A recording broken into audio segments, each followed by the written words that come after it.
What is up, everybody? Can you hear me? Let me know if you can hear my voice clear. I have a new audio interface now, so I had to reset up everything for the live stream, and hopefully guitar is clear, voice is clear, maybe play some backing tracks in a little bit.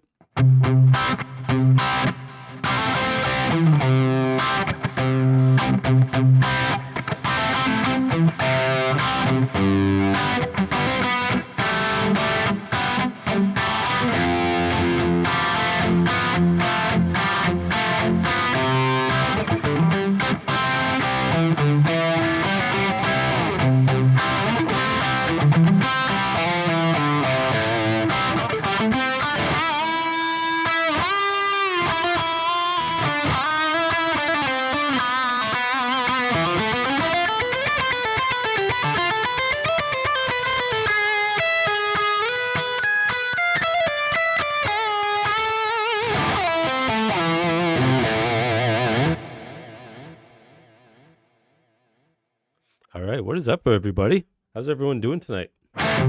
This is probably, well, this will be the last live stream, at least before Christmas. So it'll be kind of fun to jump on here, hang out with you guys before the holidays. All right, nice. I'm glad the sound sounds all right.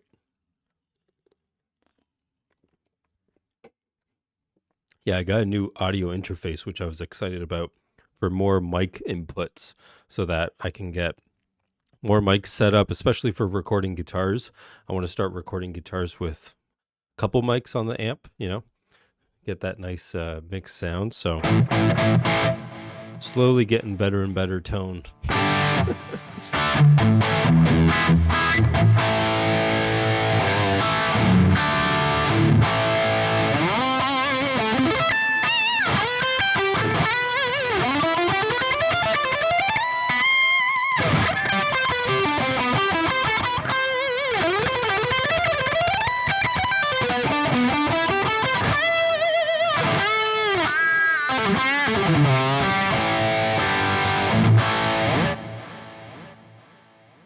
All right. So, yeah, of course, I always want to answer you guys' questions, and I thought it'd be fun to get on here and chat guitar as we always do, but even, answer your questions when it comes to learning guitar. If you guys have questions, I'm always happy to answer of, things I go over with students and my approaches to playing, learning, music, all that kind of stuff. So if you guys have any of those questions, I'm always happy to teach, since I always enjoy it as much. I'm trying to warm up and get the fingers moving around a little bit here.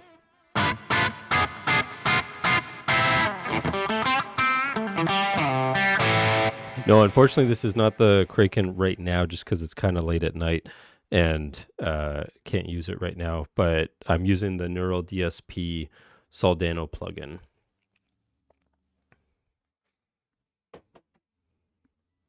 This is what I use when I can't, use the amp or crank up the amp, which is usually during the day that I get to do that. But the Soldano plugin is really good. As someone said, it has, to me, an EVH kind of tone, especially with the tone zone pickup.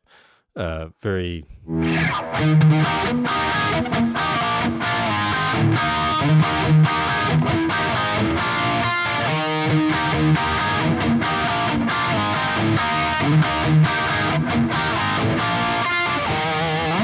It's not, tone matched or anything like that, but it's just, it has that kind of sound, kind of nice hard rock, kind of gritty, bitey tone.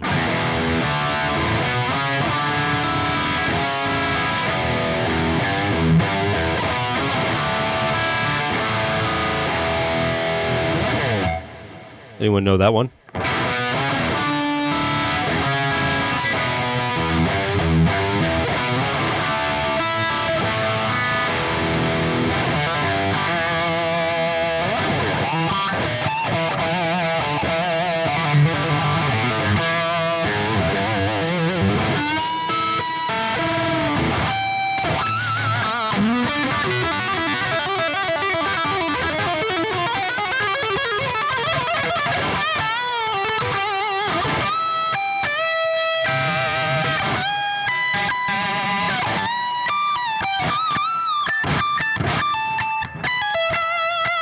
Oh, darn, I almost had it.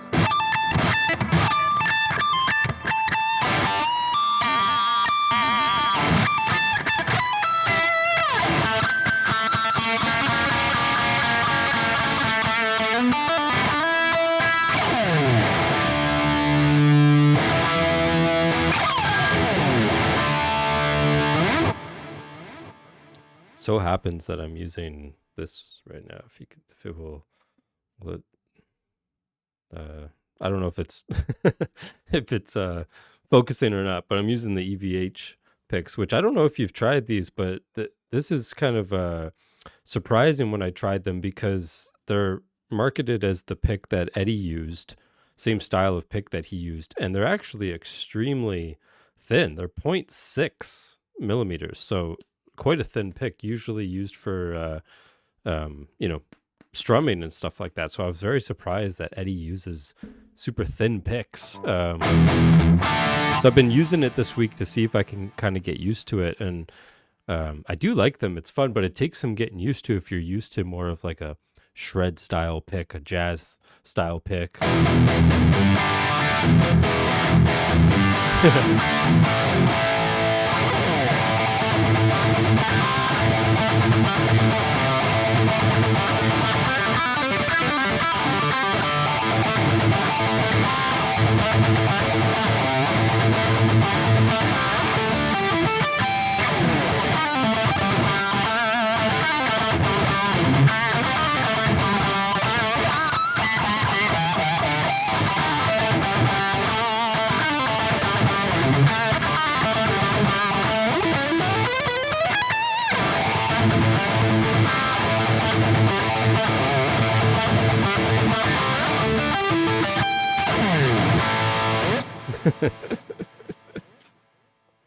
Anyone know it? You guys have to know that one.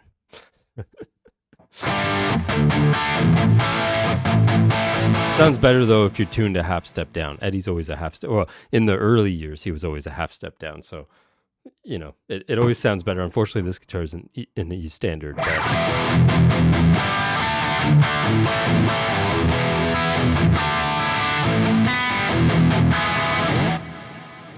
As always, I'll probably get copyright problems tomorrow when this video is uploaded just from playing the riffs. But again, for Eddie, who cares? I'm I'm happy to play some Eddie.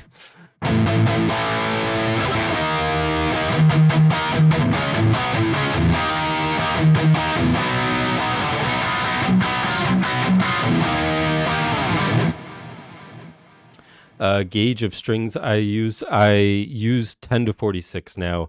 I used to use 9 to 46, and oddly enough, I actually like having a little bit more tension on the strings now. You would think, everyone's always trying to make the guitar easier to play, but I actually like having a bit of almost fight to it, if that makes sense. It's a weird thing, but yeah, I kind of like having the slightly thicker strings compared to 9 to 46 that I used to use.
get like sidetracked with the tone itself. Like it's such a good tone. And then I just start playing and then I realize all this time is going by.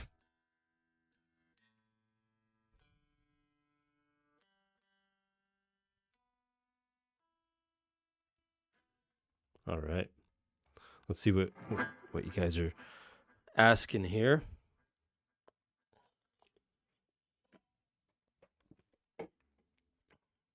Will you ever do any more As My Guitar Gently Shreds or Sultans of Shred type video where you improvise in the style of another player and shred? Yeah, absolutely. The hardest part of that, funny enough, is actually just finding the right song to do. Like Sultans of Shred was like perfect, and While My Guitar Gently Shreds is perfect as well. It has to be a good backing track that kind of allows me to put the personality of those players over the track and have it work to the track. But also it has to be kind of like an iconic track, like Sultans of Swing, While My Guitar Gently Weeps. I'm always trying to keep an eye out for other ones that I think would be good. So if you guys have suggestions, I'm always trying to think of that. But it's fun, trying to pretend Paul Gilbert or Vi or Satch or Eddie, of course. They're super fun videos to make, but I'm trying to think off the top of my head right now. And it has to be kind of like a longer backing track too. Like Sultans of Swing has kind of an extended guitar solo, right? So you can kind of go through the different, same with While My Guitar Gently Shred or While My Guitar Gently Weeps. I guess you could do Stairway, because Stairway has a pretty long solo. But again, it's like there's pressure too, because if you're going to like fiddle with Stairway, it's like make sure it's good, and it's funny, I still get, even the Sultans of Shred, which is probably one of my more popular videos, I still get comments all the time about how I ruined that track or how awful it is and all that kind of stuff. But hey, it's fun to do. I enjoy it, and that's really all that matters. Yes, you know what? Shred Way to Heaven. That's great. That is not a bad idea at all. Oddly enough, Sweet Child of Mine, I wouldn't do that one. Sweet Child of Mine to me is like the perfect guitar solo. I wouldn't touch that one. I wouldn't dare do it. And it actually would be kind of hard to, pretend you're Steve Vai or someone else doing Sweet Child of Mine without kind of ruining Sweet Child of Mine. When Doves Shred. Yeah, Prince. That's not a bad idea. Like I like Let's Go Crazy. That would be really cool. That has some insane guitar playing in it.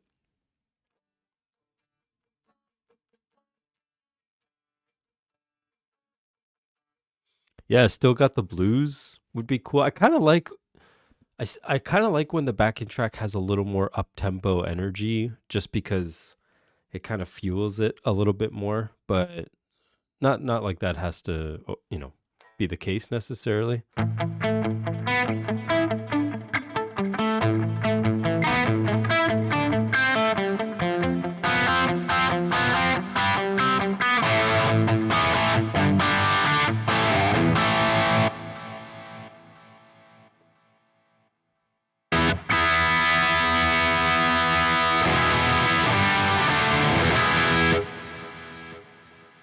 I think the cold room is affecting the tuning here.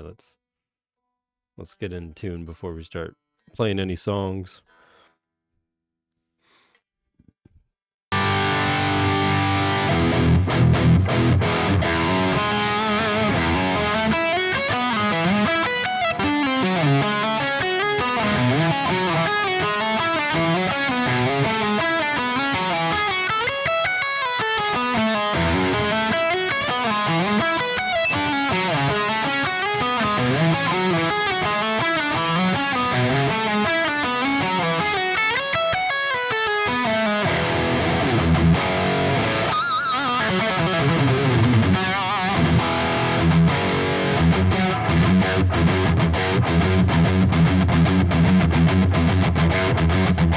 Yeah, so someone said waves earlier, so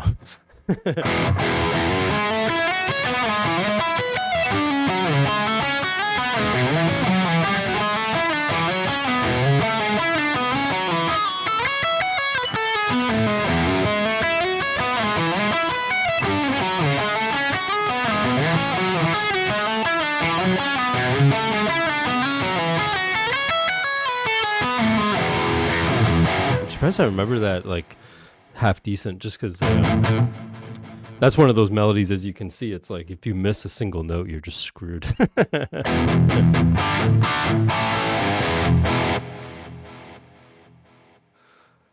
Yeah, for the love of God, that.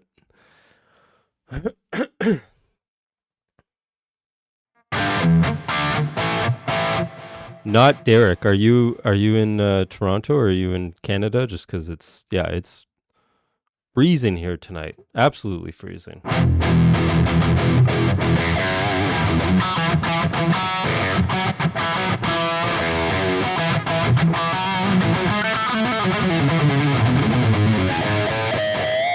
Oh, Guelph, nice. Yeah, probably even a little bit colder where you are, but uh, yeah, it is. It.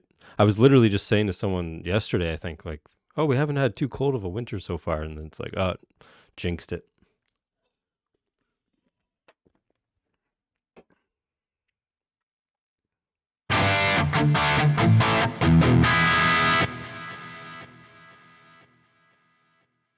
Morgan says that he's been teaching himself a lot of theory recently. It's hard but worth it. Theory is extremely hard to learn on your own. Usually, when you learn theory, you're kind of left with more questions than answers just because you want to make sure that you're thinking of things right, connecting the dots correctly, and especially if you're trying to apply it to the guitar, which keep in mind that the guitar is actually one of the hardest instruments to, learn your theory in a lot of ways just because things overlap constantly, right? So I can play the same note in four or five, possibly even six different areas on the fretboard. That's unlike a lot of other instruments where there's usually just one key or one valve to play a certain note, certain pitch. Guitar, you can do that in so many different areas. So with theory, it can be extremely hard to learn on your own. It's good to have, a teacher or someone that you can, kind of ask questions and pick their brain and see if you're going in the right direction and all that kind of stuff. But if you have any specific theory stuff that you're wondering, then I'm happy to go over it.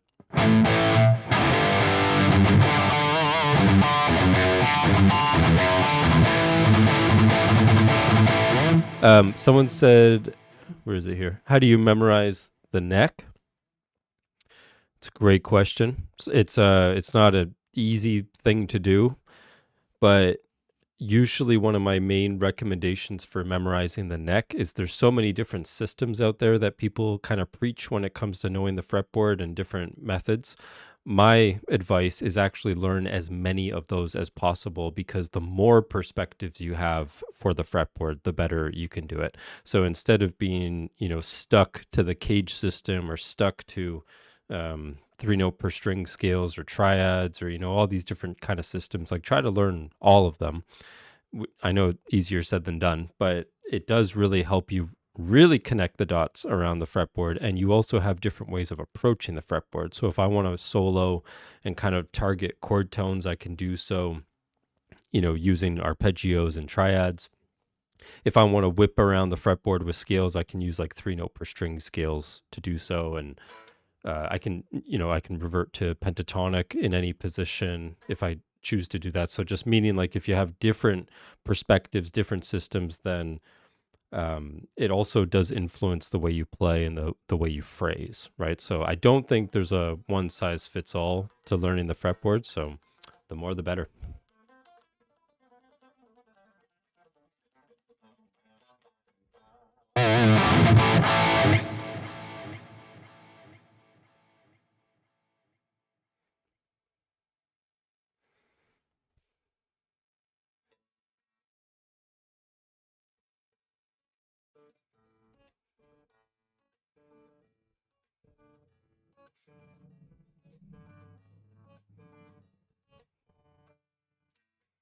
How did you get your right hand to be that tight? I appreciate you thinking it is.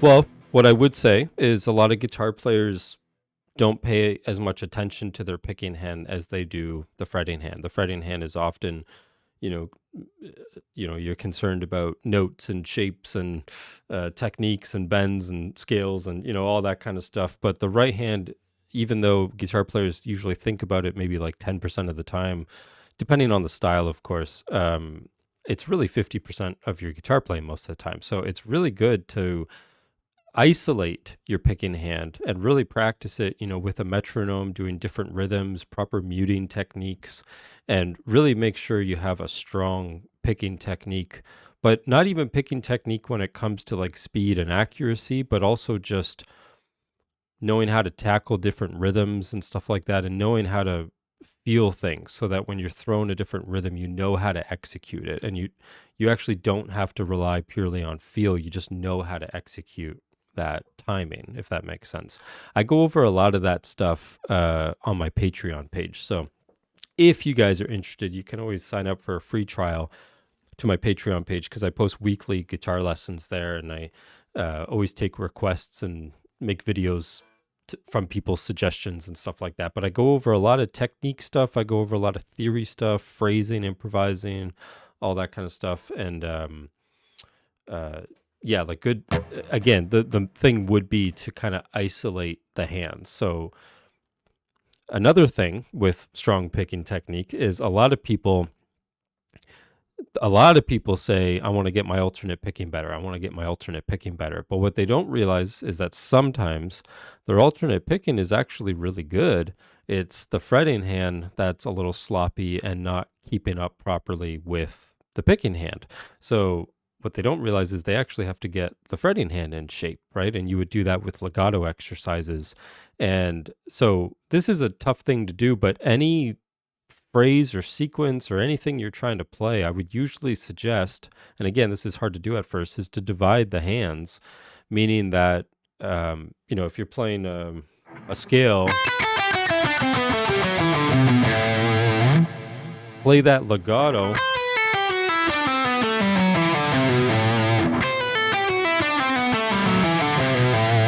So I'm picking the first note of each new string, but I'm really relying on my fretting hand to play that and to have the notes clear and be able to handle it by itself.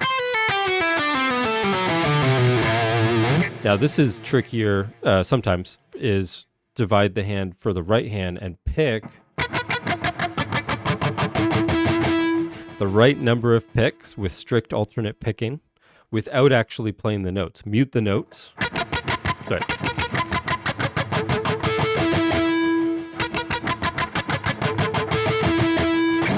That way, what you're ensuring is that one hand is not necessarily leading the other, which is most of the case most of the time. So it's like each hand independently can play what you need it to play, and then when you put them together, they sync up and it works, right? Or at least it just makes it better. So that would always be a suggestion of mine, is divide the hands and really work on them independently and then try to put them together.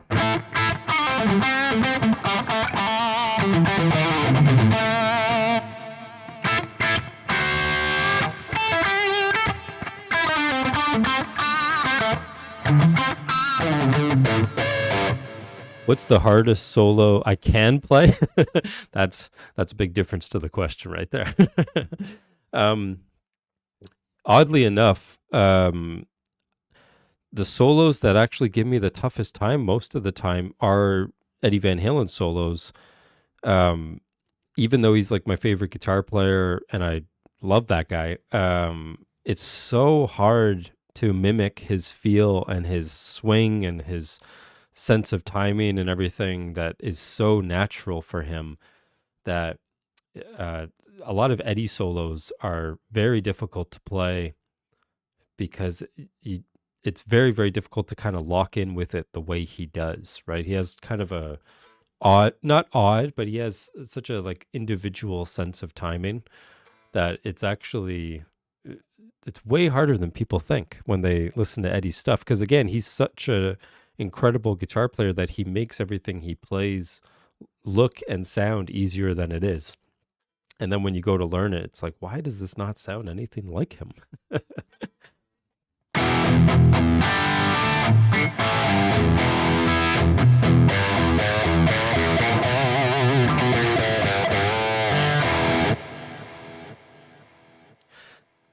Yeah, someone asked, is there anything for beginners on my Patreon page? It generally is more geared towards intermediate guitar players, but I have been asked that before, so I think it actually would be good to put up, some beginner-friendly lessons or more basics lessons and go over some of those things that maybe some people kind of miss or skip over. Yeah, no, that's a great idea. And as always on my Patreon page, I do take all the requests. So when someone messages me or comments on a video, it's nice because it's kind of like a small, tight-knit community that there's a lot more interaction on there. There's a chat that people are active in, sharing their gear and asking everyone questions and stuff. It's a lot of fun. So it's like I always take the requests when people message me with any lesson ideas.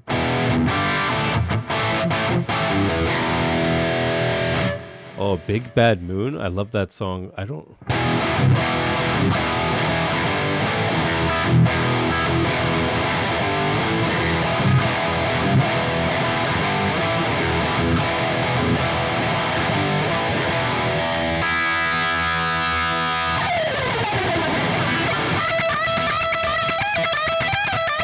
It's like I'm honestly kind of guessing here.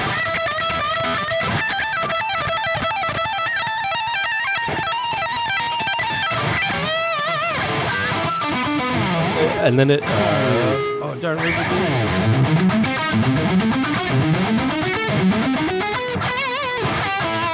going? Something like that, some diminished.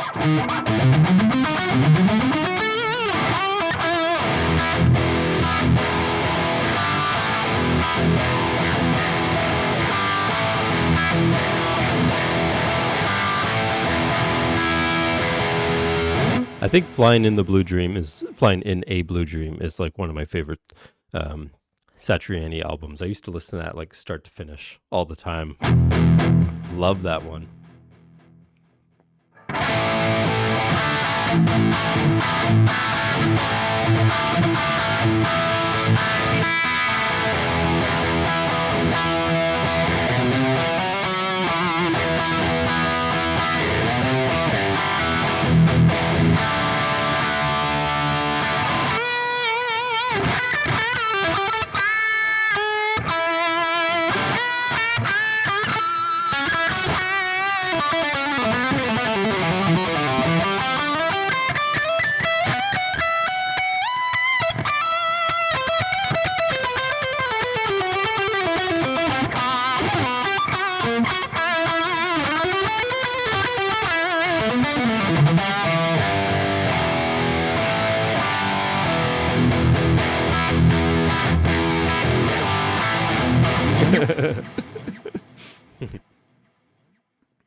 The preset in the Soldano, I think, yeah, no, I made this one, but I think it's not too far off the Soldano lead plugin, or sorry, not plugin, preset, and then I just tweaked it a little bit. I believe it's pretty close.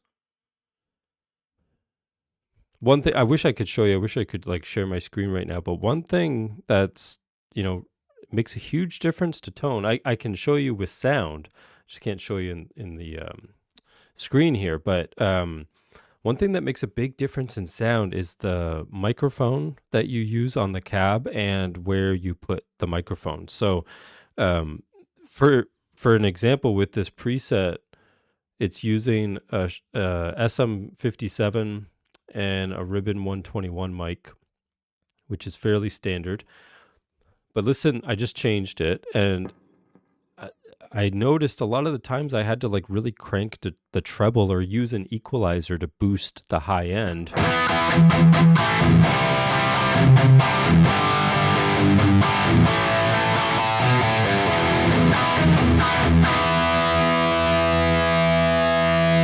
This is okay. I moved the SM57 to the far side of the speaker.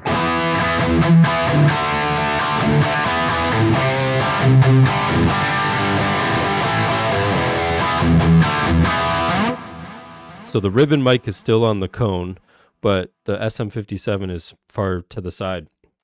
Totally different sound.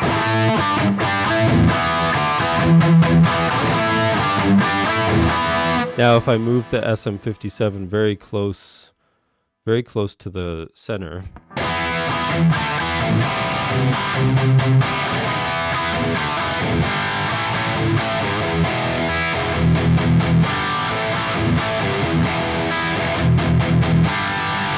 right? Huge difference in tone. If I turn off the ribbon mic,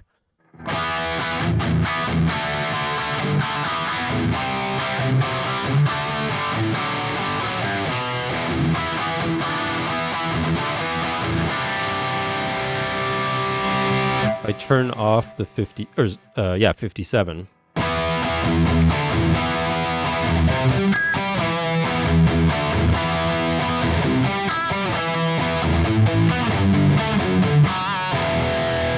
So as you can hear, the microphone you use and where you put it on the cab is very, very important. So play with that a little bit as well. It's often in plugins and stuff. It's often a part of the plugin that's overlooked, and people don't really go there and play around with the microphone options and move them around. But moving the SM57 nice and close to the center gives you that bite, gives you that nice,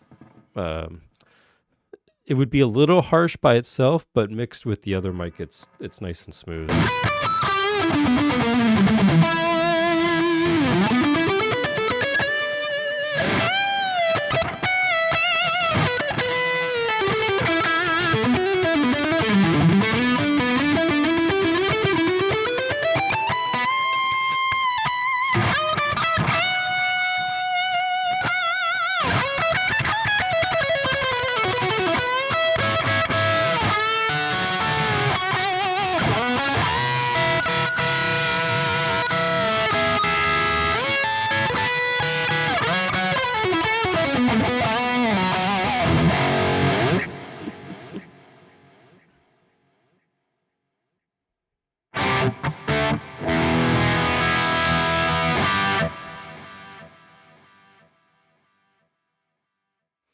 No, if you have a Floyd Rose and it's fully floating, that does happen, and that will happen. It even happens on this guitar because this bridge is actually floating. I just don't have my whammy bar in right now.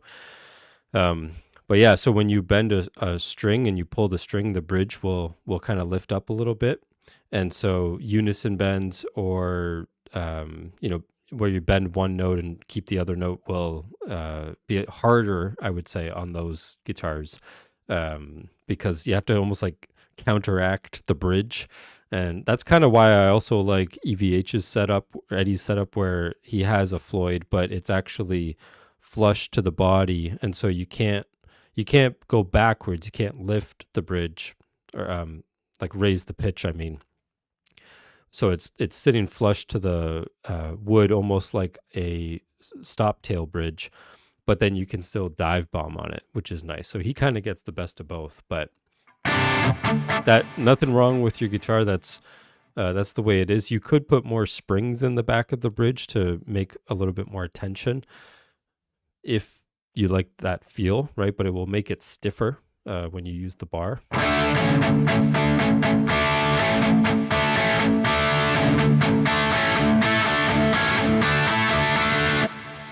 Hey Jamie, how do we avoid the pick sound while playing? It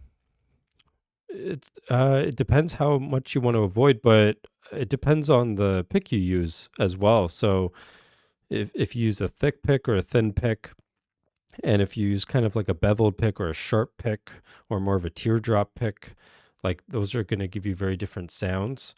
It also would matter kind of the angle that you're attacking the string on. So it's usually good to not have the pick sitting, totally, parallel to the string as you go through, so that you're kind of angling it a little bit. I angle it a little bit forward. Some people angle it back a little bit, but I angle it just a little bit forward to kind of cut through the string a little bit better. But then you get a slightly different sound and tone when you do that. You can get, I'm exaggerating, of course, but you can get that scraping sound just a little bit, especially if you go too much. Right, you can get a lot of that sound. So depends on the pick. It depends on your technique, but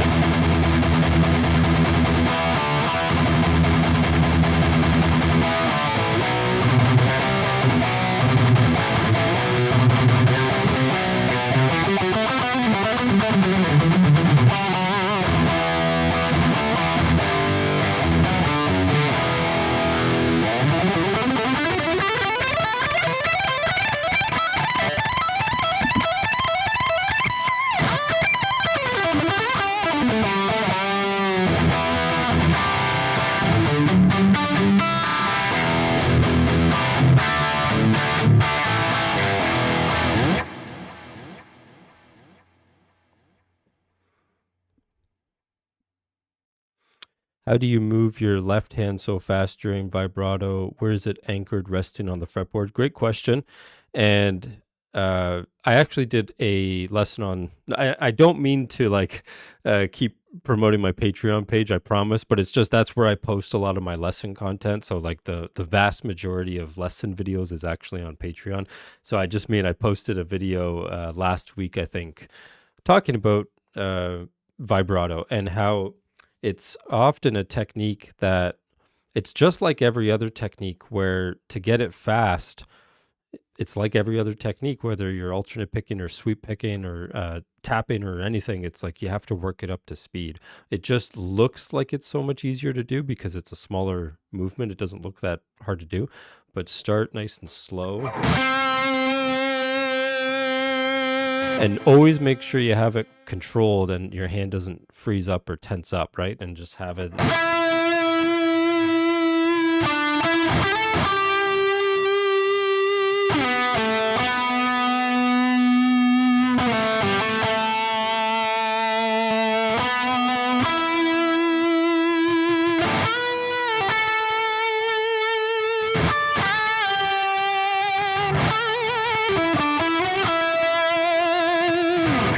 To do very fast vibrato, it obviously takes practice and you have to kind of work it up.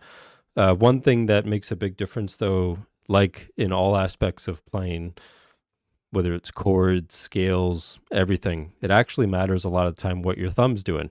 Usually when people start playing guitar, or students are beginner to the guitar and they're trying to learn their chords, their open chords and stuff like that, it's all where your thumb is, right? The thumb, as soon as the thumb's in the right place, then usually the chord comes together.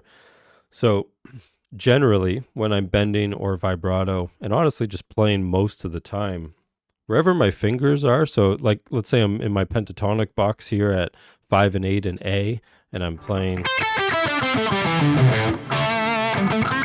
So I'm at 5 and 7.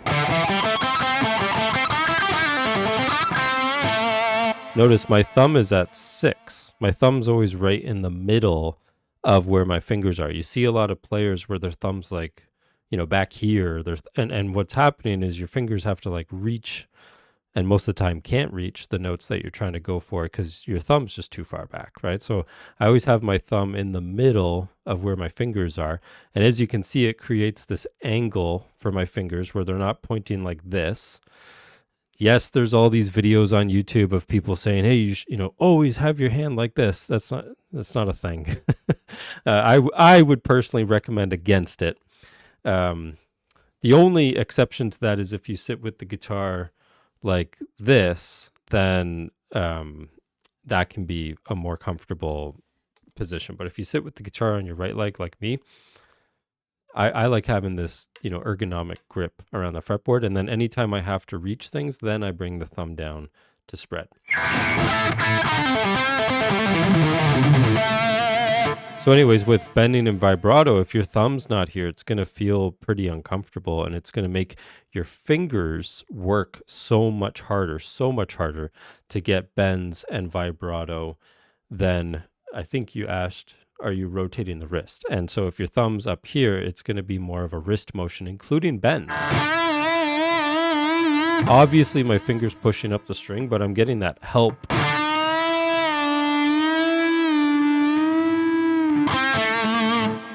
From the wrist, if that makes sense, right? So watch what your thumb's doing. It's very often that it's here. It's going to feel very uncomfortable until you do that.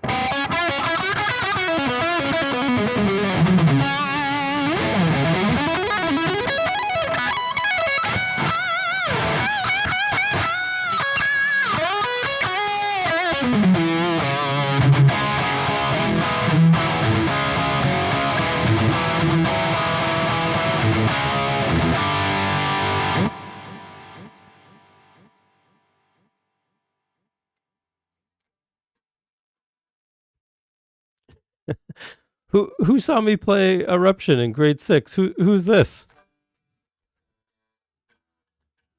All these years later. That's hilarious.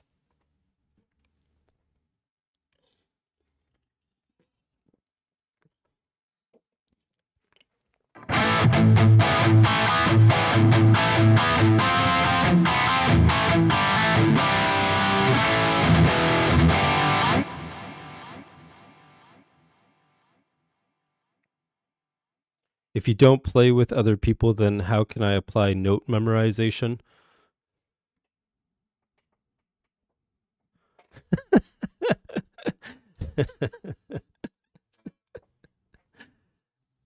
Man, you joining us on the live stream tonight? This is fun.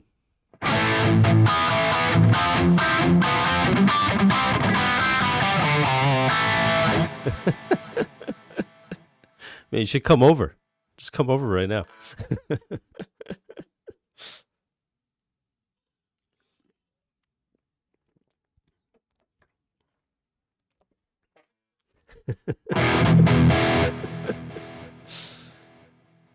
All right, sorry, what were we saying? How can I apply note memorization? Play to backing tracks. Try to play to backing tracks within a key. Let's do a little bit of that. I haven't done one yet. That would be the next best thing to playing with other people, is to practice playing to backing tracks and trying to follow the chords or stay in key, or just practice moving around the fretboard, knowing your scales, different positions, all that stuff. It's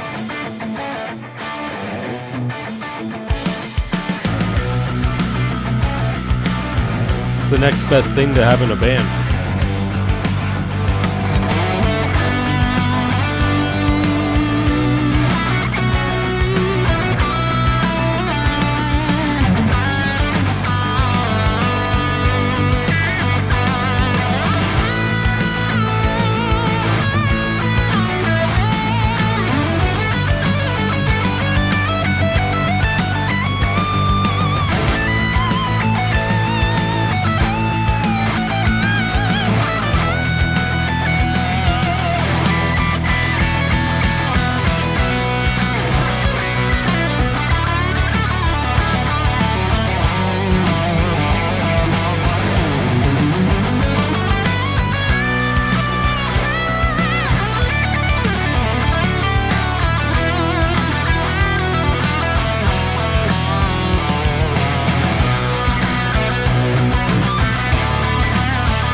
Yeah, yeah. That's the way you play with a band when you don't have a band ready, handy to jam with. I think I slipped out of tune there a little bit. Oh.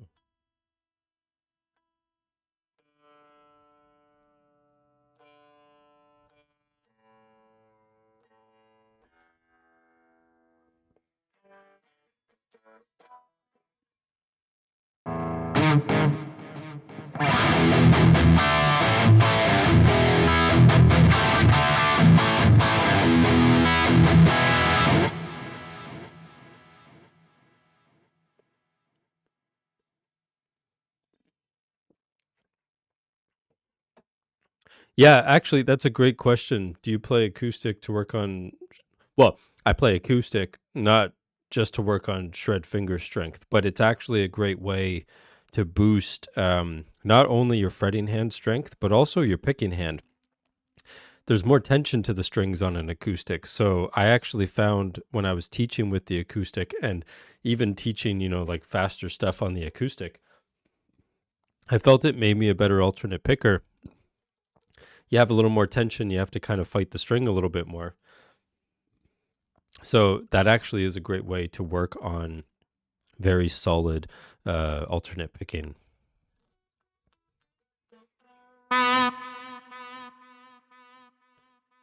Would you say intervals or notes are more important to memorize first? I actually have, there's a video on my YouTube channel, how to, what is it called? How to visualize the fretboard, or how to master the fretboard, or how the pros see the fretboard. That's it. And that whole video is on that, so I suggest checking it out. But the answer would be intervals.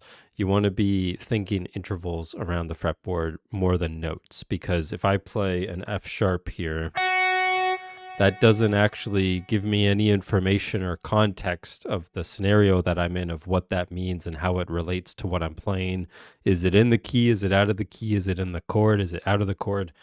It's just an F sharp, right? But if you tell me that's like the fifth or the minor third or the seventh or whatever it is, it has more context, and I can make better decisions on how to use that note for the sounds and the flavors that I'm looking for, knowing how that interval would react not only with the key, but also with the chords that I'm playing over.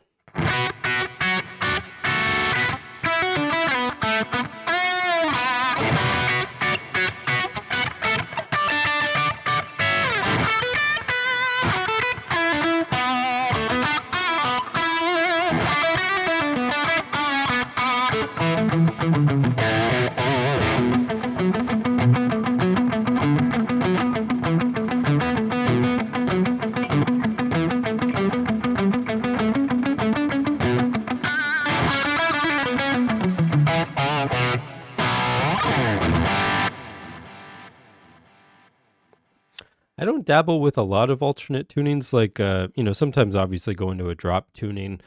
My CS6 that I have, the Les Paul style guitar from Kiesel, is usually a half step down, and then sometimes I go to drop C sharp. I don't really consider that too much of an alternate tuning, but sometimes on the acoustic, it's fun to be in like open D or open G or something like that. And just kind of experiment, especially with like maybe older Zeppelin stuff or the Stones, Tragically Hip. Fun stuff to play. Some Cashmere. I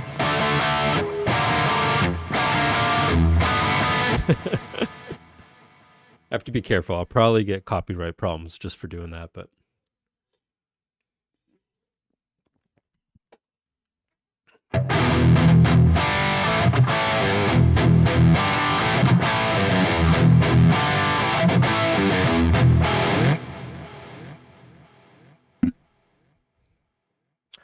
Do I stick to one pick, or do I switch around? So I have been using the Bog Street picks that you guys have probably seen me talk about, or we did a giveaway last month where I gave away some free guitar lessons to anyone who purchased them.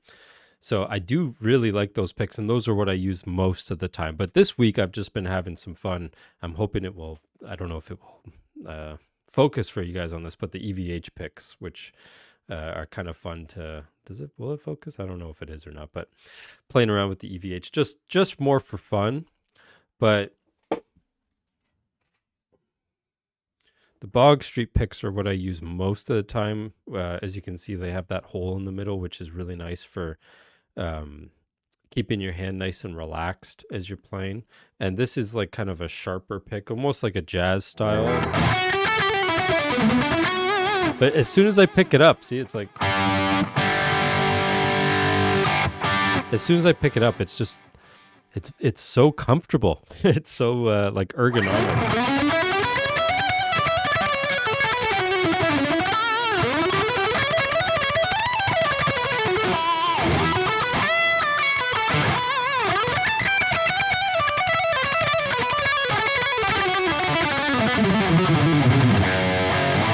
And the attack from it is awesome. And what's funny is this one's even dulled down a little bit just because I've used it so much, but it still has such attack.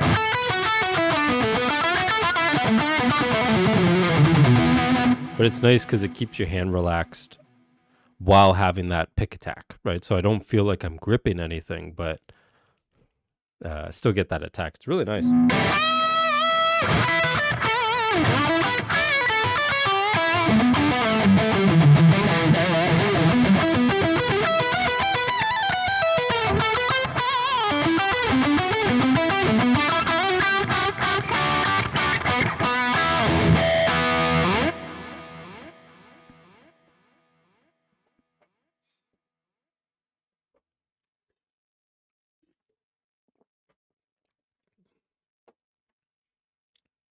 How do you develop an ear for creating original stuff?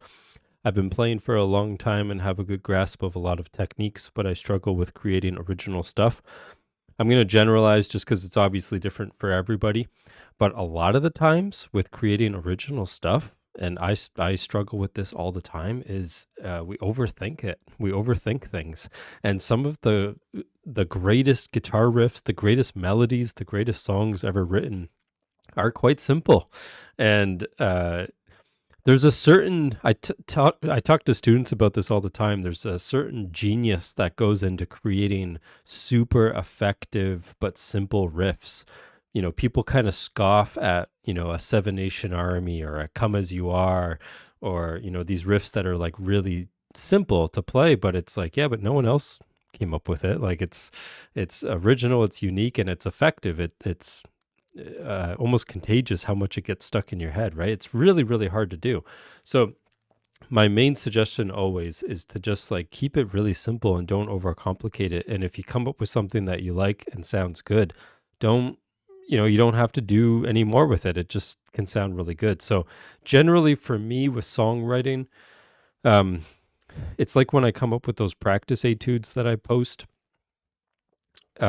start with a very simple idea and then just kind of embellish on it and make it more and more interesting, as long as it's still sounding good to you, right? You're not making it more harder or more complex or using some crazy theory just to do that. It has to be because it's the sound you're looking for or the sound you want. But sometimes, and this is honestly my favorite thing to do nowadays, is to turn on the Victory amp, which is behind me here, have it, nice and loud during the day, and just riff and just play.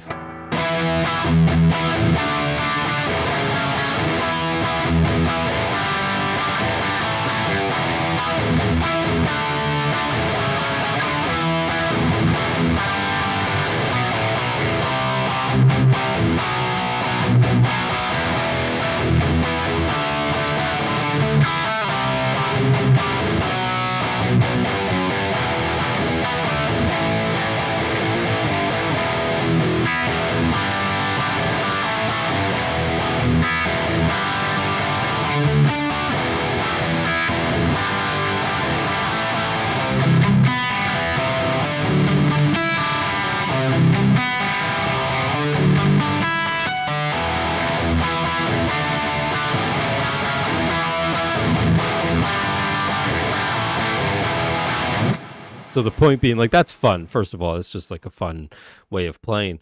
But it's not overly complex or not the craziest thing ever. And I'm not saying that's like the greatest riff by any means, but it's just like I'm just trying to go for fun and just have fun with what I'm playing and not be too concerned with what theory I'm trying to use or what.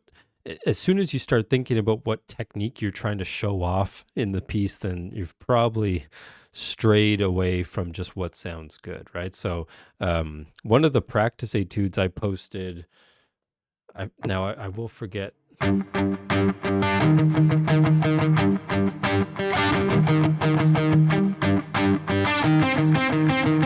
Something like that. If you guys have heard that one, I haven't played it since I posted the video, so I don't remember it totally, but just that idea right there.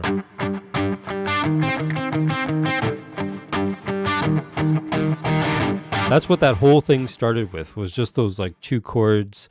I wish I remembered it better now so I could give you the in context, but I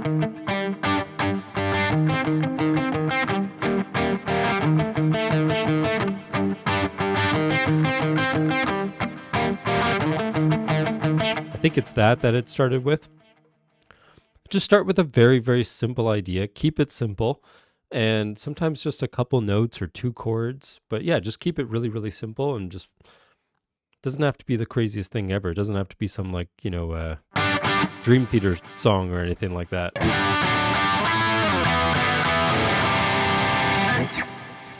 What's my favorite Van Halen song? That is a tough one to choose. Favorite Van Halen song? If I had to actually pick a favorite. Sorry, let me see where my tuning is here. If I had to pick a favorite Van Halen song.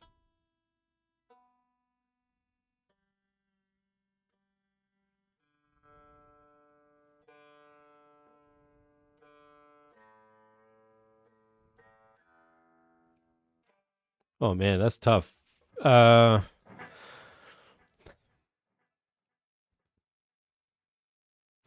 Man, I'm going to be thinking the rest of the night trying to figure this out.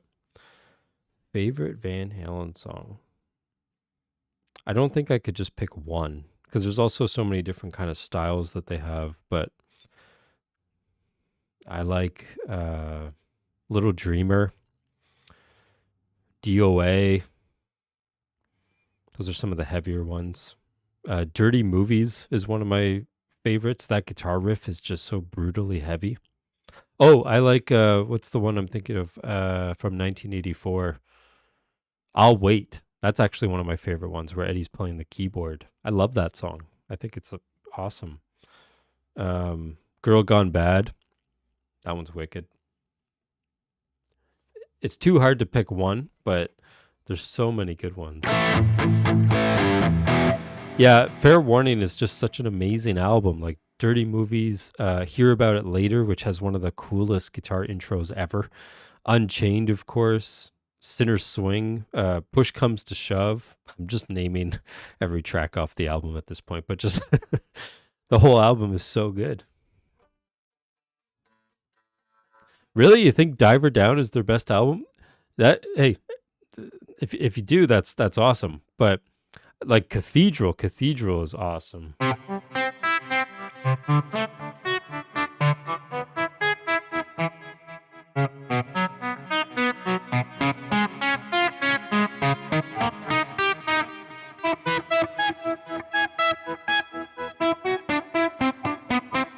You need the slapback delay for that, right?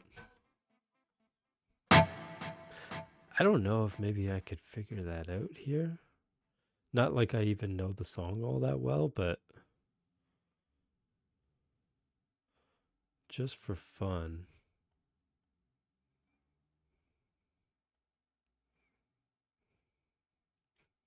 Oh.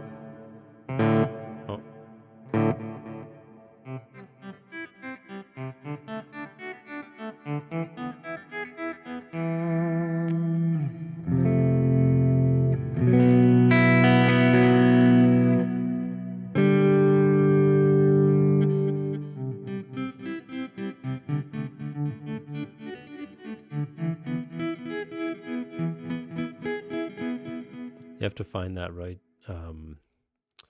delay speed.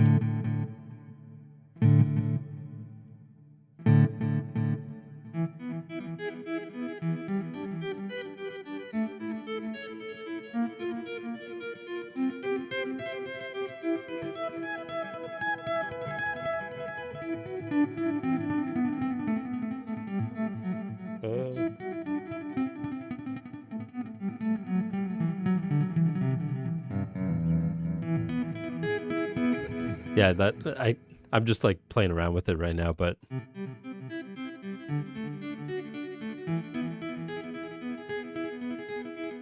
that effect is so cool.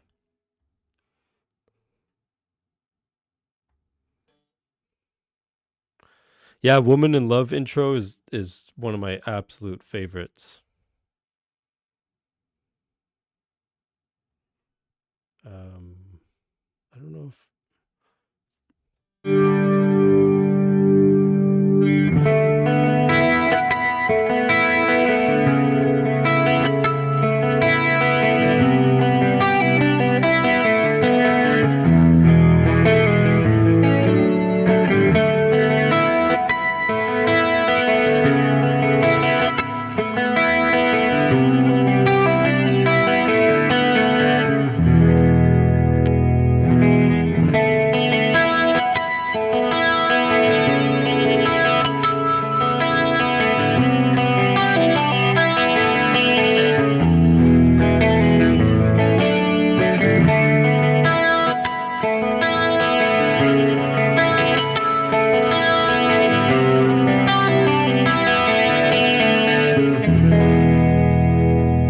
that's yeah.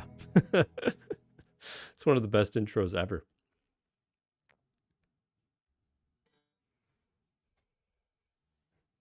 That's the thing that most people miss with Eddie, you know, like the people who don't really listen to a lot of Van Halen.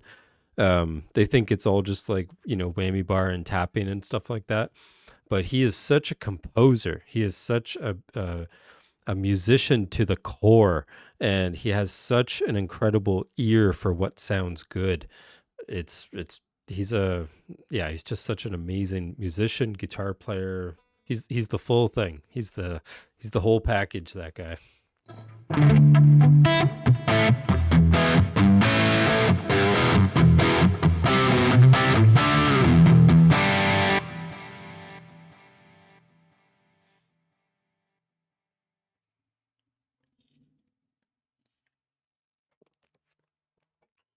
Yeah, I'm the One is amazing. I was actually just playing that a little bit earlier in the live stream.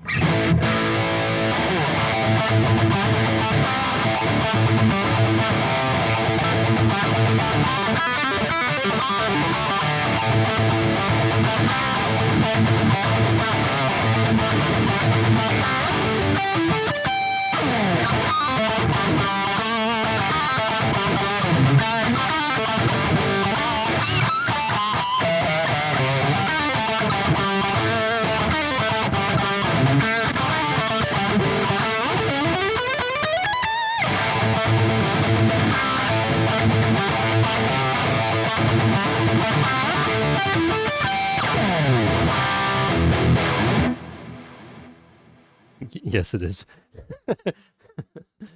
It's very hard to play, for sure.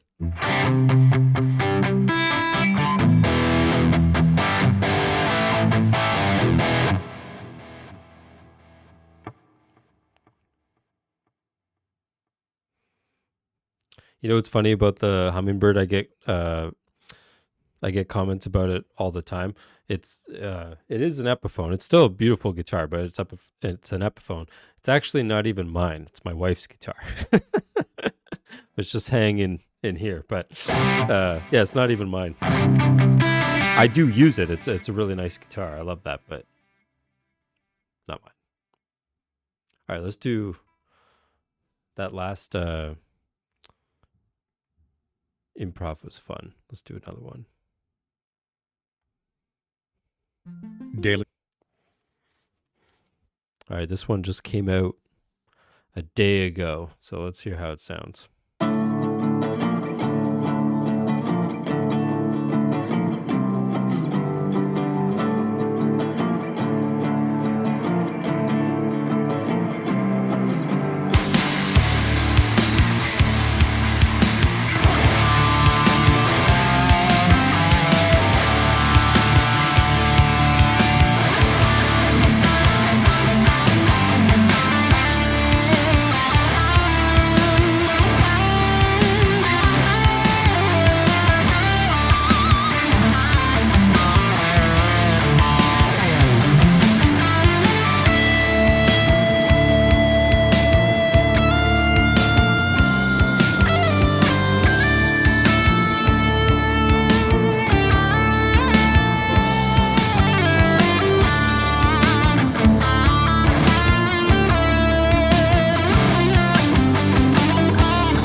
That one's pretty fun. What do you guys think of that one?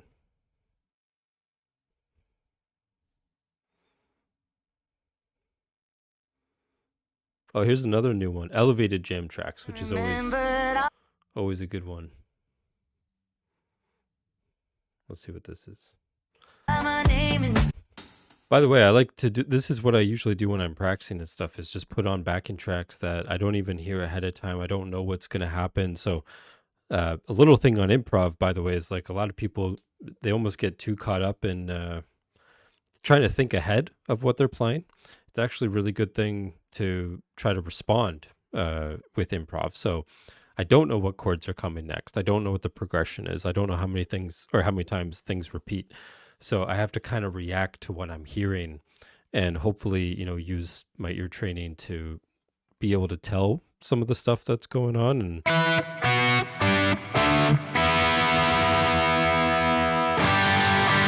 make judgment calls that way. So it's a good way of practicing.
I like that one. That one is nice. I'll have to bookmark that one.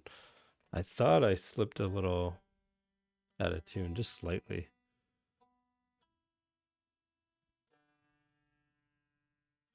I could have just kept going with that one. That was nice.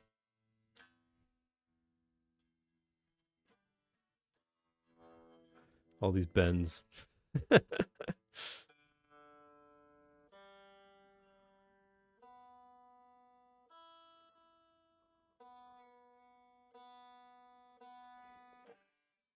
That was fun. Now, unfortunately, guys, I do have to get going in a few minutes here.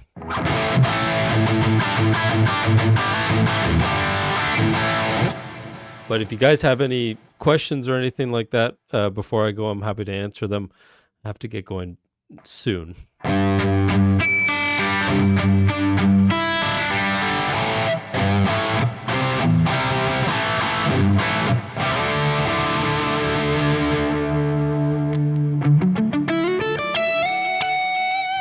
How good is Flying in a Blue Dream? It's amazing. It's incredible. The song and the album. The song is like one of the best instrumental songs, I think, in my opinion. It's like, it's so good. It's just got everything in it. But yeah, the whole album is amazing.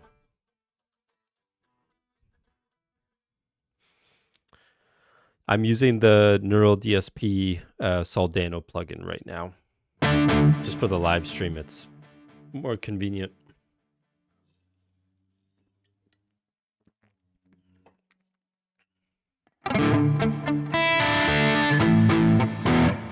Get the the Bluey Jason Becker signature. Maybe one day. That would be a really cool guitar to have. I cherish having the Numbers guitar to pay tribute to Jason. What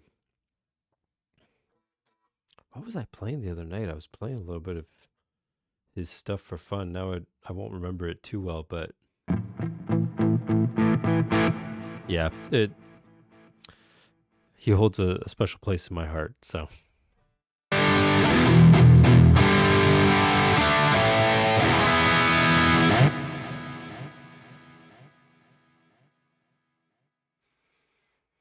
Favorite guitar pick? I talked about them earlier, but I love these Bog Street picks that I use. I partnered up with them, which I wanted to be a part of it just because I really love these things. Use them all the time. It would be really, really cool to work on a signature pick together, just because I think it's such an innovative design. And as I talked about in previous videos, like I was kind of hesitant when I first tried them of like, does the guitar pick really need to be like redesigned at this point? But when I tried these, I fell in love and I use them all the time. Keeps the hand so relaxed, which allows you to pick, faster for longer, essentially. Have that great attack.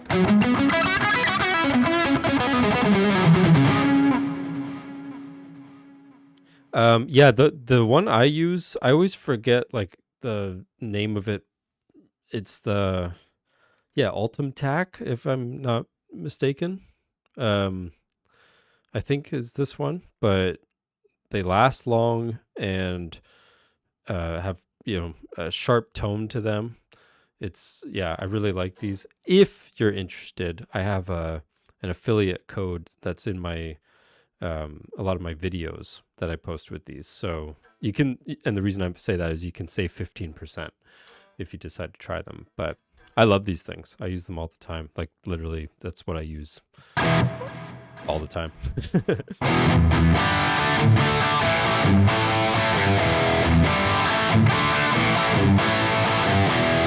How can I practice my arpeggios effectively? Yeah, I have a video on my Patreon page about that, where I think practicing arpeggio shapes can be more effective than even like the cage system. And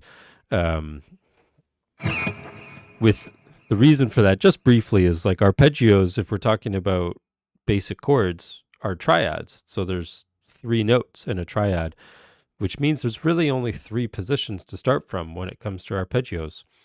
instead of the cage system where you have like 5 positions of a 3-note chord, right? I'm not saying the cage system's bad. It can be good for a lot of things, but arpeggios, I think, are easier to grasp around the fretboard so that there's not as much overlap.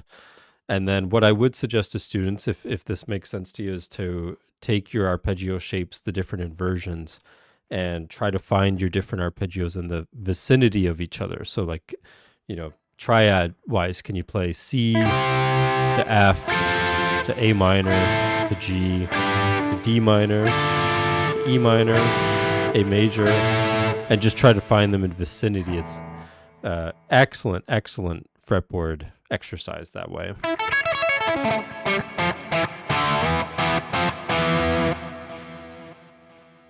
Oh, have I ever done any studio work for bands or ever? Oh, that's what I used to do. That's what I used to do when I was younger. Is gigging musician, touring musician, all that kind of stuff. I did tons of that stuff for all different artists, and oddly enough, being the hired gun is actually what kind of got me out of performing regularly back then, just because it became just like a job. And it was just, a job. It was a paycheck sort of thing. So it's been really, really nice with the content, starting a YouTube channel and TikTok and all that kind of stuff, of having that creative freedom to kind of do fun things that I enjoy doing, or make covers of the songs I like, or make lesson videos of what I want to teach and all that kind of stuff. And it's totally reignited that, love of the instrument, love of music and everything. And I would do that stuff again, but I wouldn't do it full time and only do that. The content stuff is really nice, where I get to kind of, steer the ship myself and have fun doing what I'm doing.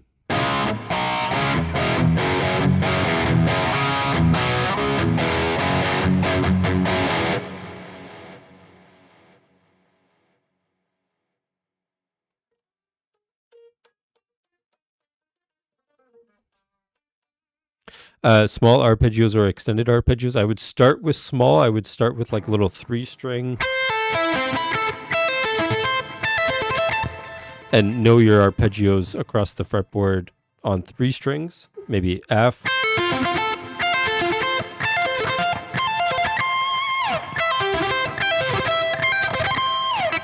But then try to take them to 5 and 6 string shapes.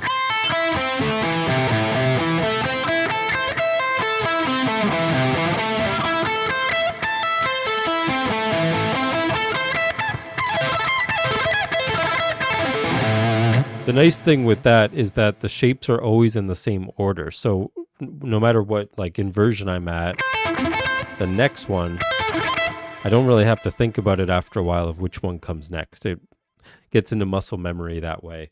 And you just kind of know where your notes are, not only to play arpeggios this way, but just for targeting chord tones. So if I can visualize my arpeggios,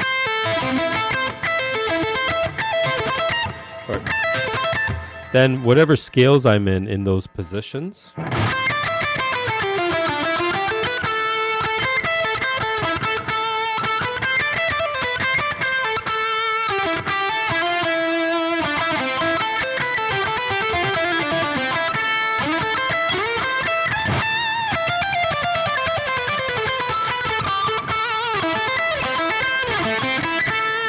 I can target my chord tones for that chord in those scales, because I can kind of visualize where the arpeggio is within that position. Hopefully that makes sense. Now, unfortunately, guys, I do have to run here. I am out of time. It was a lot of fun, as always, chatting with you guys. And I wanted to jump on here just a few days before, the holidays and Christmas and everything, just to chat with you guys and have fun before everything gets crazy. So I hope everyone has a terrific holiday. If you celebrate Christmas, Merry Christmas, and Happy New Year and everything. So hopefully you guys have not only a great night, but great holidays. And I will be recording some stuff and playing lots of guitar, and probably posting a couple videos and stuff like that, but also enjoying a little bit of a break. Also, I just want to say before I go that it is end of the year. I want to say thank you to all of you for making it such an amazing year. This channel is just, it's exceeded my expectations since starting it wildly. And it's just incredible to see where it's gotten and how many people are kind of, joining along and interacting and joining the Patreon page. And just it's now I'm on Instagram, and a lot of wonderful messages I get on Instagram from people. And I try to reply to as many as I can, but it is not lost on me. I'm very, very grateful to be doing what I do. And it is thanks to you guys. So I just want to say very much sincerely thank you to all of you for the support, following the channel, liking, subscribe, and all that kind of stuff. And it does mean a lot to me. And I put a lot of effort into trying to, make the best content and deliver the most value as I can for you guys. So I appreciate it. Thank you all. It's been an amazing year, and I can't wait to look forward to the new year of what's going on. Who knows? Maybe we'll even do like a new year live stream or something like that. But yeah, can't wait to see what 2025 holds. And again, thank you to all of you. I can't thank you guys enough. So I hope you have a wonderful night. Happy holidays, Merry Christmas, and I will see you guys on the next video.